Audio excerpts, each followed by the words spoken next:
The first thing anyone remembered was the sound, an eruption of shattering glass, like the sky itself had cracked open. Then came the roar, the kind that made bones vibrate and hearts race. But the real shock wasn't the bikes, the smoke, or even the bullets that punched through the diner windows. It was the sight of a man, broad, scarred, wrapped in leather and legend, slowly placing his Hell's Angels patch on a greasy metal table right in front of a girl barely 10 years old. In that reckless, impossible moment, everything changed. The gang's code, the neighborhood's fate, and the man's soul. If you believe in kindness, in second chances, and in the power of choosing love over violence, take a moment to like this video, subscribe, and share it with someone who needs this reminder today. He had once been unstoppable, the kind of man people crossed streets to avoid. They called him Red because of the fire in his eyes when rage took over. For years he lived for his brothers, bikers who swore loyalty not with words but with bruises, scars, and the weight of unforgiving decisions. His leather jacket, the one with the Angels patch sewn across the back, was his armor, his identity, his warning to the world. But no one knew that beneath that hard exterior lived a man carrying a storm of regret. He'd lost too many years, too many moments, and one person he could never replace, his daughter, taken by addiction and bad decisions that mirrored his own past too closely.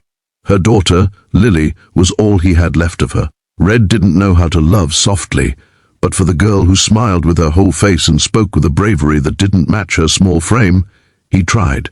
Every Sunday he visited her at the same rundown diner, pretending it was just habit, even though deep down it was the only time of the week he felt human. Lily didn't care about patched jackets or biker reputations. She only cared about the man who brought her little candies in his pockets and always made sure she got the booth with the sunniest view. She saw him as something he had forgotten how to be, a grandfather worth trusting. But trust was fragile, especially when the past didn't stay buried. On that particular afternoon, Red noticed the shadows first. Figures gathering outside, brothers he once called family. They stood beside their bikes, looking like wolves ready to reclaim their own. The Angels didn't forgive betrayal, and leaving their ranks wasn't allowed, not unless the patch was taken from your cold body. Red had known this moment would come eventually, but he had hoped, prayed even, that it wouldn't come when Lily was there. Yet fate didn't ask for permission. As the first bullet tore through the back window, instinct kicked in. Red threw his body in front of the girl. Glass exploded around them, slicing his jacket open. The patch, the symbol he once guarded with his life, hanged by a few loose threads. Lily's terrified eyes locked onto his, and in that second, Red made a choice he'd been avoiding for years. He stood up, slowly, deliberately, heart pounding like a war drum. He peeled the torn patch from his back and placed it on the table. With shaking hands he slid it toward Lily, not as a symbol of what he had been, but as a promise of what he wanted to become. He wasn't choosing them anymore. He was choosing her. Outside, the brothers hesitated, confused.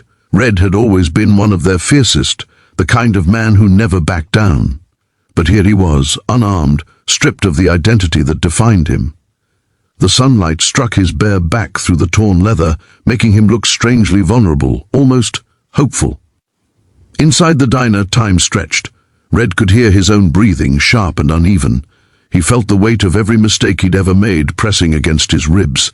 He'd spent a lifetime wearing a jacket that kept people at a distance. But now, watching Lily hold that patch in her little hands, he realized he no longer wanted armor. He wanted peace. But peace had a price. The Angels' leader stepped forward, a man as cold as a steel barrel. His voice was low, carrying the kind of authority that made grown men flinch. Red braced himself, ready to shield Lily again if things went bad. The leader raised a hand, and for a moment Red thought it was over. Then something unexpected happened, something that still made locals talk about that day. A woman, one of the younger bikers, holstered her weapon first. Then another followed. The leader's expression softened, not with forgiveness but with something close to understanding. They all saw the girl. They saw the fear in her eyes, the innocence caught in a war she didn't choose. And whether it was loyalty, respect, or their own buried humanity waking up, they backed down.